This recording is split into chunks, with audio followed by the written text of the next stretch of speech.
हाय, कसे आहात सर्व? मस्त मजेत आहात ना? तर तुम्हाला फुलं दाखवते. हे झाडं सगळे खाली ठेवलेले होते, तोपर्यंत काहीच फुलं नव्हते आणि वरच्या गॅलरीमध्ये ठेवले. तर एका झाडाला 4-4 फुलं आलेले आहेत आणि हे चांदणीचं बघा, छोट्या चांदणीचं झाड आहे, त्यालासुद्धा भरपूर कळ्या आणि फुलं आलेली आहेत.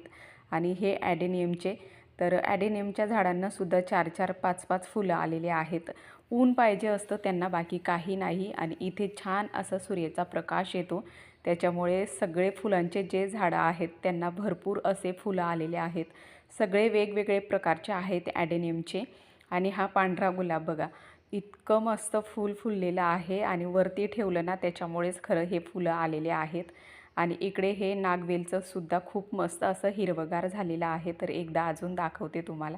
तर याच्यातलं कुठलं झाड तुम्हाला आवडलं मला नक्की सांगा. आज दिवे आणायचे होते आणि खाऊ बनवायचं, किराणा करायचा होता. तर मी, दिवेश आणि दीदी चाललो. तर सर्वात आधी आम्ही दिवे घेतले. तर इथे रस्त्यालाच होते, त्याच्यामुळे म्हटलं चला, दीदीच्या पप्पांना काही टाईम नव्हता, त्याच्यामुळे मग ते संध्याकाळी आले की मग तेव्हाच आम्हाला गाडी घेऊन बाहेर पडता येतं. तर इथे खूप जास्त अशी व्हरायटी होती, खूप असे शोपीस होते. आणि हे बघा, हे कमळाचे उदबत्ती स्टँड आहे. चिनी मातीचे सुद्धा दिवे होते, खूप छान आहेत, भरपूर अशी व्हरायटी आहे. आणि आमच्या घराजवळून म्हणजे घराजवळच आहे, त्याच्यामुळे म्हटलं चला, फुटायचीही भीती नाही. दिवे घेतले आणि लगेच किराणा करायला आलो.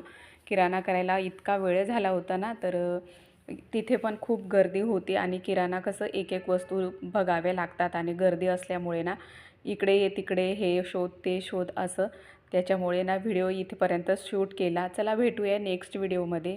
बाय.